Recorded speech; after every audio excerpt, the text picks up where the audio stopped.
Okay, so what I've expressed to you so far is sort of what I call the soft close. Instead of that hard, like all at once close, it's this gradual, nice, smooth closing sequence that feels good for you and good for the girl.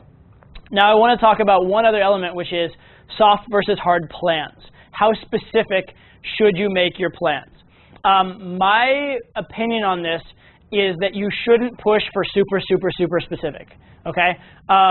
Because the act of pushing for super specific is a bit needy. All right, think of it this way. If you were making plans with a friend you've known for 10 years, and your plans were, hey, let's grab a drink after work, and they said yes to it, you'd be fine with that. But most guys, when they say with a girl, hey, let's grab a drink after work, then the girl say yes, and then they'll be like, does 7 o'clock work for you? And the girl's like, I'm not so sure, or whatever. And then they'll be like, well, okay, cool, well, we'll play that by ear. Does this place work for you? And the girl's like, and it's so much like, the girl's thinking about, like, she's starting to think of it as an obligation, basically, right? Instead of it being this fun, adventurous thing that you're going to do with her, now it's like, we have a time schedule and a place, and if I don't make it, I'll be late, and he's expecting me, and it becomes an obligation. They start to feel negatively about it, and they're going to be actually more likely to flake rather than less. Because I know most guys, they want to get those specifics for their own assurance and because they think it'll make the girl less flaky.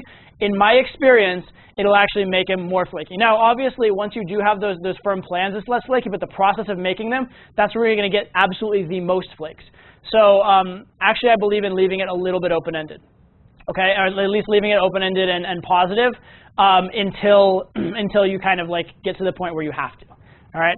It also, by the way, if you've made everything super specific, especially if you make plans days and days before, which is a bad idea anyway. You want to make plans the day before or like the day of, ideally.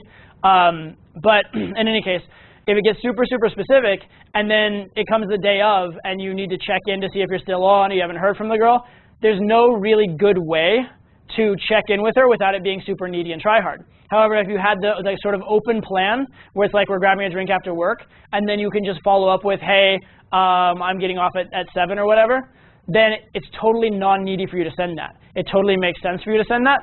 And so it gives you, you kind of have these like free texts that are like the scheduling text, these free texts to touch base with her that like your neediness card will not be played. Does that make sense? It will never be needy because it's just a necessary part of arranging plans. But if you use those all up, and then you get to the point where, oh, I don't know if it's on, I don't know if it's off, and you need to send something, then you're like, oh shit, now I'm like, hey, are we still on? Why would you think you're not on? Do girls usually flake on you? It's conveying a lot of neediness, a lot of low value, okay? So I do agree in having the plans solid enough that they're like definite and on and positive, and solid enough that like you're not like massively nervous about scheduling the rest of your day around them.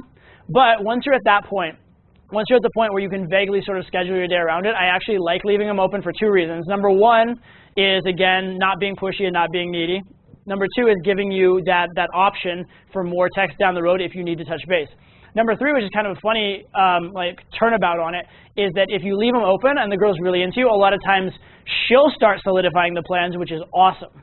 If she starts confirming, hey, so are we still on? Hey, are we on at 7? Then you know it's on. Like any girl that's sending me a, hey, are we still on for plans?